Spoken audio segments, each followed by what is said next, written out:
L'Ordre national des médecins du Tchad a annoncé qu'une trentaine de personnes soignantes a été contaminées par le coronavirus. Selon le président de l'Ordre des médecins, Joanidji Mbanginam, les soignants ne sont pas équipés comme ils le devraient. Il a notamment relevé le manque de matériel de protection et de formation.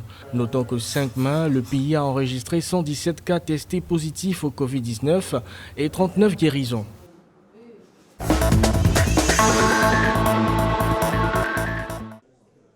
La Banque centrale du Nigeria et le comité des banquiers du pays ont décidé de la non-suppression des emplois dans leurs effectifs en dépit des répercussions de la pandémie de Covid-19.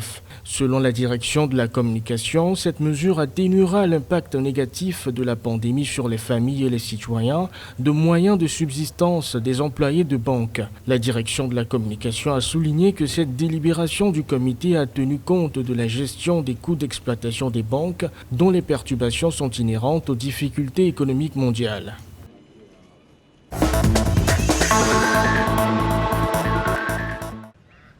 Au Cameroun, après une grève express, le personnel du Centre des opérations d'urgence de santé publique, l'établissement qui accueille les patients atteints du coronavirus à Yaoundé, a repris ses activités. Les grévistes protestaient notamment contre le non-paiement de leur salaire et un projet de décongestion des effectifs décidé par la direction. Après 24 heures de négociations, les deux parties ont trouvé un accord basé sur des primes versées en fonction des jours travaillés.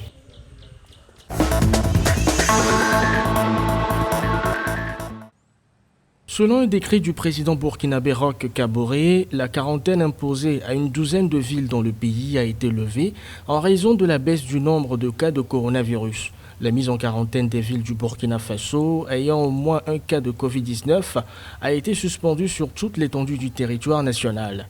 Le 26 mars dernier, une douzaine de villes, dont la capitale Ouagadougou, avaient été placées sous quarantaine afin de limiter les risques de propagation du coronavirus. La levée de la quarantaine pourra permettre la reprise du trafic interurbain.